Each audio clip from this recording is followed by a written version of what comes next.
नमस्कार दोस्तों, स्वागत है आपका ओनली पीसीएस पर। आज देखिए पेपर 6 की ये अगला वीडियो है हमारा। इसमें हम लोग देखेंगे यूनिट 10 जिसका सिलेबस है यूपी में कृषि वानिकी एवं सामाजिक वानिकी। तो चलिए इसको शुरू करते हैं। तो इसमें जो है सिलेबस के अनुसार ही हम लोग सारे टॉपिक कवर करेंगे। इसके बाद आपको इससे बाहर यूनिट से कुछ नहीं पढ़ना पड़ेगा। ठीक है, तो इससे पहले आपके लिए एक जो सूचना है हमारी, तो देखिए इसकी आंसर राइटिंग चल रही है पेपर 5 और 6 की, तो वो आपकी फ्री आंसर राइटिंग है। इसके ग्रुप के नीचे लिंक दिए हुए हैं सबके, तो उनको ज्वाइन कर लीजिए, जिन्हें फ्यूचर में आप इतना लाभ उठाएंगे इस चैनल से कि आपको कहीं भागने की जरूरत नहीं पड़ेगी, चाहे वो प्री हो आर का, चाहे वो पीसीएस का हो, चाहे मेन्स आर का हो, चाहे यूपी का पीसीएस का हो। ठीक है, तो ये आंसर राइटिंग से आप नहीं भी कर पा रहे हैं तब भी इस ग्रुप से जुड़िए और दूसरों की कॉपियां देख के भी आप यहाँ से सीखते रहिए साथ साथ में।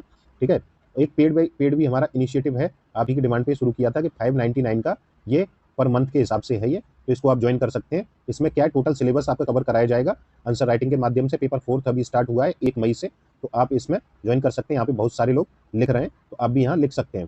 ठीक है, तो इसमें आपको बहुत लाभ होने वाला है। प्री से पहले जान लीजिए 80% सिलेबस ये कवर हो जाएगा और टॉपिक वाइज यूनिट वाइज चल रहा है आपका ये।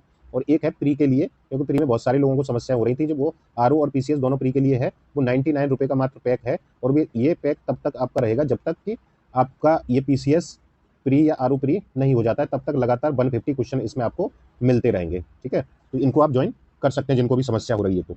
तो देखिए बाकी चीज़ें देखते हैं हम लोग कि यूपी में कृषि वानिकी जैसे शुरू करते हैं। तो देखिए वीडियोस आप लोग बहुत अच्छा आपकी तरफ से रिस्पांस मिल रहा है वीडियो के लिए, आप लेकिन आपको पता है कि वीडियोस ज़्यादा प्रमोट नहीं हो पा रहे हैं। तो आप हमारे लिए एक काम कर सकते हैं कि अपने जितने भी जानने वाले मित्र हैं जो आपकी तैयारी करते हैं या जो भी सगे संबंधी हैं आपके, तो वहाँ तक वीडियो को पहुँचाना आपका ये दायित्व बन जाता है। तो हमारा भी दायित्व आपके प्रति ये बढ़ जाएगा कि हम जल्दी से जल्दी इसे फिनिश कराएं। तो चलिए शुरू करते हैं। और हमारे ग्रुप से जितने भी जुड़े हैं वो एक ओनली पीसीएस फैमिली के सारे मेंबर हैं और सभी हमारा बहुत ज़्यादा सपोर्ट कर रहे हैं। तो इसमें आपका सहयोग ये चाहिए। ठीक है, तो आप इतना हमारे लिए कीजिए, बाकी हम लोग आपके लिए बेस्ट से बेस्ट आपके जो होंगी चीज़ें हम लोग लेके आएंगे आपके लिए। यूपी में कृषि वानिकी देखते हैं, इसमें क्या क्या देखेंगे। तात्पर्य, आवश्यकता, प्रकार, उपयोगी प्रजातियां, लाभ एवं महत्व, सीमाएं, योजनाएं और कार्यक्रम। कृषि वानिकी का देखिए तात्पर्य क्या है कि एक ही भूमि पर कृषि फसल एवं वृक्ष वृक्ष कैसे हो, काष्ठीय प्रजातियों को विधि पूर्वक रोपित कर दोनों प्रकार की उपज लेकर आय बढ़ाना, जिससे आय बढ़ेगी। तो ये क्या कहलाता है, कृषि वानिकी। जैसे खेतों की मेड़े हैं, कृषि वानिकी कहाँ की जाएगी, जैसे खेतों की मेड़े होती हैं खाली पड़ी रहती हैं, चारागाह क्षेत्र में करना, घास स्थल, घर के आसपास जो खाली पड़ी जमीन होती है, और पशुओं के बाड़े में पेड़ भी लगाए जा सकते हैं। तो ये कृषि वानिकी के तहत आप ये बता सकते हैं। आवश्यकता क्या है, तो देखिए आवश्यकता में देखेंगे हम लोग कि यूपी की अर्थव्यवस्था मुख्यतः कृषि पे आधारित है, तो ये कृषि वानिकी इंपोर्टेंट हो ही जाती है। तो प्राकृतिक आपदा जैसे आंधी, बाढ़, सूखा इत्यादि से फसलों की सुरक्षा होती है। किसानों की अतिरिक्त आय का स्रोत है। अधिकतम व बहुविधि उत्पादन प्राप्त करने हेतु कृषि उत्पादन में वृद्धि इससे होती है, तो इससे आर्थिक उन्नति प्लस रोजगार में वृद्धि होती है। अनुपयुक्त पड़ी भूमि के सुधार और उसकी उत्पादकता में वृद्धि करना ये भी इसलिए जरूरी है। बढ़ती जनसंख्या की आवश्यकताओं की पूर्ति, नो डाउट ये तो आपको पता ही होगा, यूपी सबसे बड़ी जनसंख्या वाला राज्य है। कुटीर व लघु उद्योगों हेतु कच्चे माल की प्राप्ति होती है इससे। और प्राकृतिक वनों पर जैविक दबाव भी कम हो जाता है। भूमि व जल संरक्षण और पर्यावरण संतुलन इससे बना रहता है। तो ये आवश्यकता, इतनी आवश्यकताएं, अब इतने से आपका प्रश्न हो जाएगा सॉल्व। प्रकार देख लीजिए, प्रकार में कई सारे हैं, जैसे कृषि वानिकी पद्धति है, कृषि बागवानी वानिकी पद्धति, सब्जी वानिकी पद्धति, गृह वाटिका पद्धति, जड़ी बूटी कृषि वानिकी पद्धति, हर्बल गार्डन। इनमें आप खुद से लिख लेंगे, ऐसा कुछ नहीं होता है कि आपको अगर समस्या हो रही है कृषि वानिकी हो रही है, जैसे नाम से ही आप समझ रहे होंगे इसमें क्या क्या कार्य होता होगा। कृषि वानिकी पद्धति है, जैसे पुष्प बागवानी कृषि एवं वानिकी पद्धति, मत्स्य पालन वानिकी पद्धति, चारागाह वानिकी पद्धति, ये सब कुछ प्रकार है इसके। रोपित वृक्षों की मुख्य विशेषताएं देख लेते हैं। जो कृषि वानिकी में रोपण किया जाता है जिन वृक्षों का, उनकी क्या विशेषताएं होती हैं।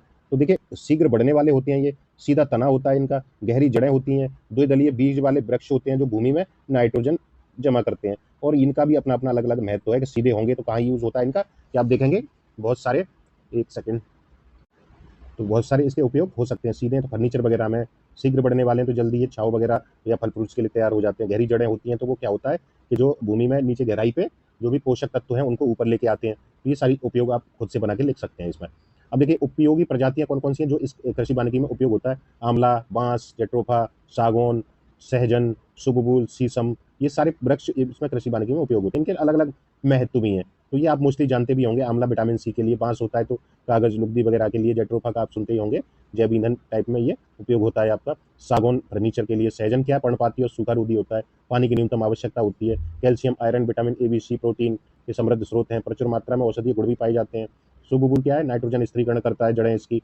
शीशम आप जानते ही होंगे, ज़्यादातर फर्नीचर वगैरह के काम आती है ये। आगे देखते हैं लाभ और महत्व, ही आपको खुद से करने हैं।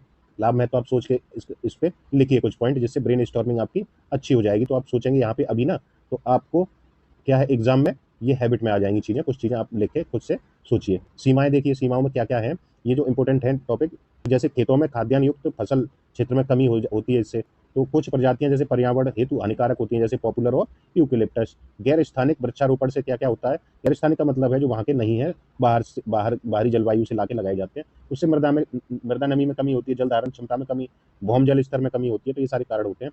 ठीक है, खेतों की उत्पादकता में कमी हो जाती है इससे, जिनके किनारे वृक्षारोपण होता है, जैसे खेतों के किनारे अगर वृक्षारोपण हो रहा है तो उत्पादकता कम हो जाती है, क्योंकि ये क्या करते हैं, इसकी छाव वगैरह से उनका जो जो मृदा पोषण है वो कम हो जाता है, जैसे 2 मीटर तक ये मृदा पोषण खींच लेते हैं, जिससे कि फसलों को नहीं मिल पाता है। छोटे कृषकों को कम लाभ होता है इससे, बड़ों को ज्यादा होता है। खाद्यान्न उत्पादन में कमी आती है, जिससे खाद्य मुद्रास्फीति में वृद्धि हो सकती है, देखने को मिलती है। बड़े कृषि यंत्रों को चलाना मुश्किल हो जाता है, क्योंकि खेतों में वृक्ष होंगे तो बड़े कृषि यंत्र सही से नहीं चल पाते हैं। अवधारणा ये जो लाई गई थी वो ग्रामीण क्षेत्र के उपयोग हेतु लाई गई थी, लेकिन इसके जो उत्पाद होते हैं, उप उत्पाद का लाभ शहरी क्षेत्र ले रहा है, ये भी एक समस्या में आता है। योजनाएं और कार्यक्रम क्या क्या है इससे, तो देखिए यूपी वन नीति 1952 में भी कृषि वानिकी को शामिल किया गया था। यूपी वन नीति 1998 और 2017 में भी कृषि वानिकी पर मुख्य बल दिया गया है। और केंद्रीय सहायता से संचालित कुछ जैसे यह कार्यक्रम है, जैसे राष्ट्रीय वनीकरण कार्यक्रम, वन विभाग द्वारा वृक्षारोपण, राष्ट्रीय हरित भारत मिशन, राष्ट्रीय बांस परियोजना मिशन, वन महोत्सव, जो जुलाई 1952 में शुरू किया गया था 1 से 7 जुलाई तक। ठीक है, इसे हम पिछले वीडियो में भी देख चुके हैं। विरासत वृक्ष की घोषणा की जाती है अब, जिसमें 948 वृक्षों को विरासत वृक्ष घोषित किया गया है। ये तो था हमारा कृषि वानिकी। अब देख लेते हैं सामाजिक वानिकी। अर्थ क्या है इसका, कि पर्यावरणीय, सामाजिक एवं ग्रामीण विकास में मदद के उद्देश्य से वनों का प्रबंधन और सुरक्षा तथा ऊसर भूमि जो होती है हमारी, उन पर वन रोपण करना। अब देखिए इसके वर्ग देख लेते हैं सामाजिक वानिकी के। राष्ट्रीय कृषि आयोग के अनुसार इसके 3 वर्ग हैं। ये कृषि आयोग का गठन ये 1976 से 79 तक रहा है। ये वर्ग 3 है, शहरी वानिकी, फार्म वानिकी, ग्रामीण वानिकी। तो देखिए शहरी वानिकी में क्या होगा, वानिकी का मतलब तो आप समझ ही चुके हैं कि वृक्षारोपण करना। तो ये कहाँ होगा वृक्षारोपण, शहरों में। तो जो खाली जगह पड़ी होगी वो कहाँ होगी, सड़कों के किनारे हो, पार्कों में हो, और जो भी चीज़ें आप सोच सकते हैं वहाँ पे आप डाल सकते हैं। ये ज़्यादातर वही पॉइंट है। और ग्रामीण वानिकी में कृषि वानिकी एवं सामुदायिक कृषि वानिकी को बढ़ावा दिया जाता है। फार्म वानिकी में क्या होता है, किसी उद्देश्य के तहत इनको लगाया जाता है, ईंधन वगैरह, चारा वगैरह आदि के लिए इनका उपयोग किया जाता है। नोट कुछ ये परिभाषा देखिए, एक और सामाजिक वानिकी है, बेस्टोवी के अनुसार है ये, तो ये भी आप परिभाषा लिख सकते हैं। वह वानिकी जिसका प्रारंभ समुदाय के संरक्षणात्मक एवं मनोरंजनात्मक लाभ के उद्देश्य से किया गया हो, वो क्या कहलाती है, सामाजिक वानिकी। इसके कुछ उद्देश्य हैं वो देख लीजिए सामाजिक वानिकी के, क्योंकि सीधा सीधा प्रश्न आपके देखिए इन्हीं कुछ डायमेंशन से बनता है, वो आपका यहाँ पे कवर हो ही जाएगा। जैसे घरेलू आवश्यकताओं की पूर्ति हेतु होता है, जैविक खाद्य की उपलब्धता सुनिश्चित होती है इससे, और वायुरोधी रक्षा पट्टियों का निर्माण होता है, रोजगार एवं निर्धनता के हल में ये सहायक होता है। अतिरिक्त भूमि का जो पड़ी रहती है, उपयोग में नहीं हो पाती, उसका उपयोग हो जाता है। मिट्टी जल संरक्षण होता है, जलागम क्षेत्रों की सुरक्षा होती है, प्राकृतिक सौंदर्य में वृद्धि होती है। तो ये और विकास उत्प्रेरक भी है ये। तो ये चीजें थी आपकी। आगे देखते हैं प्रकार। प्रकार में देखिए वही वर्ग वाले ही प्रकार हैं। फार्म सामाजिक वानिकी, विस्तारित सामाजिक वानिकी, मनोरंजन सामाजिक वानिकी। जैसे फार्म में क्या होता है, मेड़ों सीमाओं पर वृक्षारोपण होता है, उद्देश्य होता है लकड़ी, ईंधन, चारे की आवश्यकता की पूर्ति होती है। जैसे विस्तारित का मतलब है, विस्तारित सबसे समझ आ रहा होगा, जहाँ पे पहले से है वहाँ पे यानी अगर वहाँ से कुछ नुकसान हुआ या कुछ है नहीं है, तो वहाँ पे दोबारा से विस्तार करना, या फिर वन से थोड़े दूर पे जो खाली पड़ी जमीन पे वृक्षारोपण करना। जैसे परंपरागत वन क्षेत्रों से दूर इसका विस्तार किया जाए, और मिश्रित वनारोपण हो, रक्षा पट्टियों का निर्माण हो, रेखीय रक्षा पट्टियां बनाई जाए, उजड़े वनों का पुनर्वनीकरण हो इसके तहत। और मनोरंजन में क्या होता है, जैसे सुंदर फूल वगैरह देखे होंगे, उनके वृक्ष और झाड़ियों को उगाना ही क्या है, मनोरंजन सामाजिक वानिकी। सामाजिक आर्थिक महत्व क्या है इसका, तो ये पहला जो आपने देखा है टॉपिक ऊपर, उसी के महत्व ज्यादातर ये सब हैं, तो वही आपको ऊपर से डाल देने हैं। तो आपको ज्यादातर ये सोच के लिख दीजिए, क्योंकि इनमें समस्या नहीं है। आप ज्यादातर बैकग्राउंड आप यूपी से हैं, तो कृषि अर्थव्यवस्था वाला क्षेत्र है यूपी, तो आप मोस्टली जानते होंगे इनके बारे में। समस्याएं क्या क्या है वो देख लीजिए, जो हमारा मेन चीज़ है वो देख लेते हैं। यूकेलिप्टस जैसे वृक्षों का प्रयोग होता है, ये पर्यावरणीय संकट पैदा करते हैं, जैसे भूजल स्तर में कमी आती है, मृदा उर्वरता में कमी आती है, जैव विविधता का ह्रास होता है, ये सारी समस्याएं पैदा होती हैं। कई बार विवादित भूमि पर वृक्षारोपण होता है, तो जिससे गाँव में विवादों को जन्म मिलता है। इससे वित्त की कमी होती है, इस वजह से ये सफल नहीं हो पाती है सामाजिक वानिकी। जन सहभागिता में कमी है, एनजीओ व्यक्तियों इत्यादि द्वारा ज़्यादा इसमें जो इंटरेस्ट नहीं दिखाया जाता है। तात्कालिक लाभ की मानसिकता है, कोई भी दीर्घकालिक लाभ पे नहीं सोचता है, सबको पहले तात्कालिक लाभ चाहिए। और वृक्षारोपण के बाद जो जिम्मेदारी होती है उसका निर्वाह नहीं होता है। जैसे आपको देखे ही होंगे कि वृक्षारोपण तो कराया जाता है, लेकिन उसके बाद उनकी जो देख रेख होती है, संरक्षण होती है, प्रबंधन होता है, वो सब इस पर नहीं किया जाता है। आपने देखा यूपी सरकार क्या वृक्षारोपण करती है हर साल 1 से 7 जुलाई को, जो वन महोत्सव होता है, उसमें देखेंगे कि 3 करोड़ या मतलब इस तरीके से जो वृक्षारोपण होता है, पिछली बार कितना हुआ था, तो अभी आप बताइए कमेंट में। तो उस देखिए गिनीज बुक में भी ये नाम दर्ज हो जाता है। लेकिन इसके बाद क्या प्रॉब्लम है कि इतना सब वृक्षारोपण के बाद भी यूपी में कितना वन और वृक्षावरण है, वनावरण कितना 1.65 के आसपास, यानी टोटल इसमें 9.23 है ना, आई थिंक यही है। और तो आप कंफर्म कर सकते हैं, तो इतने है। तो अभी ये बताइए, राष्ट्रीय नीति में तो ये है कि 1/3 पे भूमि पे वनावरण एवं वृक्षावरण होना चाहिए। तो हम लोग कितना प्रयास के बावजूद, गिनीज बुक में नाम दर्ज कराने के बावजूद भी अभी हम इतना, हमारे पास कितना है 1/3 का, सोचिए 33% से कितना ही कम होता है। तो अभी लक्ष्य भी रखा गया 2030 तक 15% तक इसे बढ़ाने का। तो ये बताइए कि इतना ये होने के बाद भी ये सफल क्यों नहीं हो रहा है? तो इसी वजह से कि ये जो बाद में लगाने के बाद की जो प्रोसेस होती है उस प्रकार नहीं हो पा रहा है। भूमि की कमी देखने को मिलती है। क्यों? क्योंकि जनसंख्या में सबसे एक तो सबसे ज्यादा है और वृद्धि भी हो रही है। जनघनत्व भी देखेंगे कि कम नहीं है, बहुत ज्यादा है। कितना है वो कमेंट बॉक्स में बताइए। अवैध कटाई देखने को मिलती है। तो ये सारी समस्याएं हैं आपकी। ठीक है। प्रोत्साहन हेतु उपाय देख लीजिए क्या क्या है कि प्रबंधन तकनीक में प्रशिक्षण दिया जाए, किसानों को बीज एवं पौधों की उपलब्धता कराई जाए, आग और पशुचारण से सुरक्षा दी जाए, चेतना या जागरूकता में वृद्धि की जाए, कार्यक्रमों का आयोजन किया जाए इनसे संबंधित, कृषि के साथ बागवानी को प्रोत्साहन दिया जाए, जलवायु अनुकूल पौधों का विकास किया जाए, जैसे यूकेलिप्टस जैसे पौधों को इस श्रेणी से हटाया जाए, एनजीओ आदि को प्रोत्साहन दिया जाए, वित्त आदि से मदद की जाए उनकी। तो ये तीन चीज, कुछ चीजें कुछ और हैं वो देख लीजिए। तो देखिए कुछ चीज़ें और हैं इसमें, तो बहुत देख लेते हैं। देखिए डेफिनेशन ऑलरेडी हम लोग देख ही चुके हैं इसमें, वही सेम डेफिनेशन है। और ये हमने प्रकार देख लिए हैं, या संगठक जिनको बोला जाता है। अब लक्ष्य भी वही है, कुछ कुछ हैं देख लीजिए, जैसे उपलब्ध संसाधनों का समुचित उपयोग कर अधिकतम बहुविध उत्पाद प्राप्त करना, और कृषि वानिकी, कृषि उत्पाद बढ़ाना, जिससे आर्थिक उन्नति बढ़ेगी, रोजगार के प्रत्यक्ष और अप्रत्यक्ष अवसर प्रदान करने में सहायता मिलेगी इसमें। अयोग्य भूमि, अयोग्य भूमि का मतलब है जो यूज नहीं हो रही है, अनुप्रयुक्त भूमि है, के सुधार और उसकी उत्पादकता में वृद्धि करना।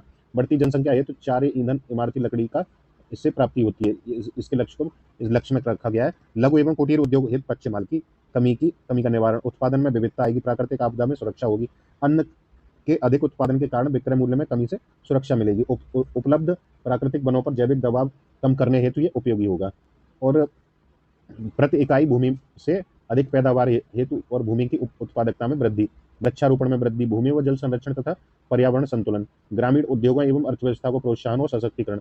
संस्था कौन कौन सी हैं जो इसमें योगदान देती हैं वो और देख लीजिए, वहां पे नहीं देख पाए थे। यूपी वन निगम लखनऊ, और भारतीय वानिकी अनुसंधान एवं शिक्षा परिषद प्रयागराज केंद्र।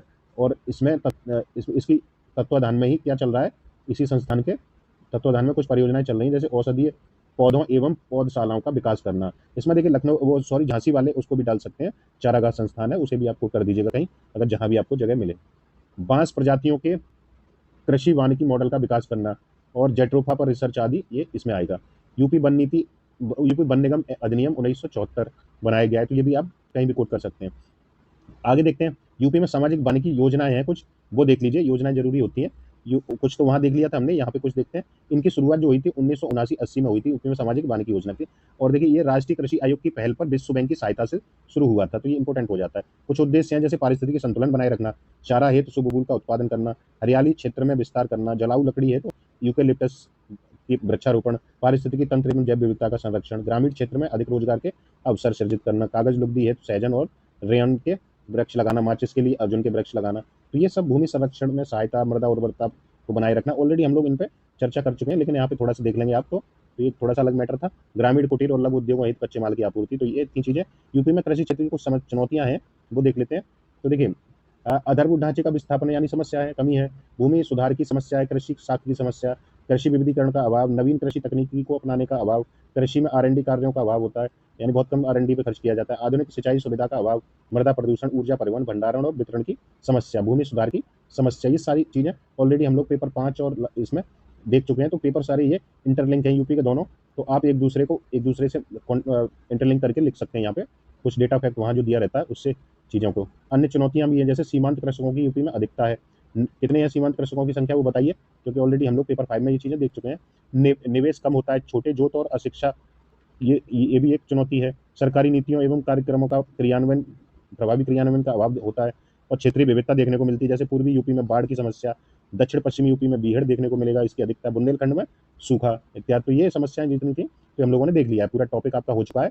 अब देखिए आपको क्या करना है, अगर कुछ सुझाव देने हैं तो वो आप कमेंट में दे सकते हैं, अपने कमेंट में नीचे दे सकते हैं कि क्या क्या आपको बदलाव चाहिए। अच्छा लग रहा है तो लाइक करिए, और देखिए हमारे लिए आपको बस इतना करना है कि आपको जितने भी आपके मित्र हैं या सहयोगी हैं उनको बस शेयर करना है ये। और जो लोग नए हैं वो नहीं जुड़े हैं चैनल से, तो वो जुड़ जाइए, सब्सक्राइब कर लीजिए चैनल को अभी, क्योंकि आपके लिए हम लोग कोई भी विकल्प इसके सिवाय नहीं छोड़ेंगे, ऐसा जिसपे संपूर्ण तैयारी आपकी कराई जाए, जो डेडिकेटेड हो इसके लिए। तो आप समझ लीजिए, अभी नहीं जुड़ेंगे तो बाद में आपकी मजबूरी बन जाएगी, हम लोग आपको विकल्प छोड़ेंगे ही नहीं। जो आप इसको जितना लेट जुड़ेंगे उतना आपके लिए नुकसान होगा, इसलिए आप कोशिश करिए कि इससे जुड़ जाइए, और जो भी आप सर्किल है उसमें आपको शेयर अवश्य करना है, इतना हमारे लिए कर दीजिए। उसके बाद हमारी स्पीड देखिए, हमारा डेडिकेशन आपके प्रति ये बढ़ जाएगा, क्योंकि आपका भी होना चाहिए ना इसके लिए। चलिए, और कोई भी नोट्स वगैरह चाहिए हो तो आप इस नंबर पर संपर्क कर सकते हैं, 8527434727। और ये देखिए, जो भी कार्यक्रम चलाए जा रहे हैं ना, ज़्यादातर फ्री हैं सारी चीज़ें, नोट्स वगैरह भी आप यहाँ से लिख सकते हैं, फ्री हैं, आप थोड़ी सी मेहनत करनी पड़ेगी, लेकिन एक छोटा सा अमाउंट जैसे रख दिया गया है ना, जैसे 99 रुपये, तो इतना बड़ा नहीं है। आप देखते होंगे हमारे जो टेस्ट सीरीज ज्वाइन किए, वहाँ लाखों की फीस देके ऑलरेडी स्टूडेंट फंस चुके हैं, वहाँ के बाद भी वो 0 पे ही आ जाते हैं। तो ये इस फीस इसलिए रखी गई है कि देखिए, फ्री में आप भी डेडिकेशन नहीं दिखाते, थोड़ा सा अमाउंट, इतना एक दिन में यहाँ पे दिल्ली में रह के या इलाहाबाद में रह के लोग चाय में पर डे इतना खर्चा कर देते हैं, तो इतना बड़ा समस्या नहीं है। ये तो आपकी लाइफ टाइम आपके काम आना है, एग्जाम तक चीज़ें मिलेंगी। और इससे क्या होता है, हमारे लिए जैसे संसाधन जुटाने में थोड़ा इसमें सहयोग मिल जाता है, क्योंकि देखिए एक दो व्यक्तियों का तो काम नहीं है, क्योंकि आप आंसर लिखते हैं डेली डेली, उनको चेक करना, प्लस उनको आपको तुरंत रिटर्न करना, तो उसके लिए देखिए संसाधन की जरूरत पड़ती है। तो हमारे क्या है, इनसे आपके जो नोट्स आप खरीदते हैं या छोटा सा अमाउंट में जो भी आप हमारा पेड चीज़ें लेते हैं, तो उससे हमें ये फायदा मिल जाता है कि हम इसके लिए नए संसाधन जुटा लेंगे, तो जिसके तहत हम लोग क्या करेंगे कि आपके लिए आने वाले समय में एक से एक बढ़िया इनिशिएटिव शुरू करेंगे, जो आपके लिए, जानिए कि आपको लाखों की कोचिंग में पैसा वेस्ट करने की जरूरत नहीं पड़ेगी। आपको यहाँ पे या तो फ्री मिलेगा, या फिर आपको मिनिमम से मिनिमम अमाउंट पे रखा जाएगा आपके लिए। तो ठीक है, तो ये उनके लिए भी है जो नहीं कर पाते हैं पैसे के अभाव में, या अपनी पढ़ाई से वंचित रह जाते हैं, तो उनको भी ये लाभ मिलेगा कि थोड़ा सा मेहनत आप भी कर सकते हैं। ठीक है, तो इसमें इतना ही है। Thank you.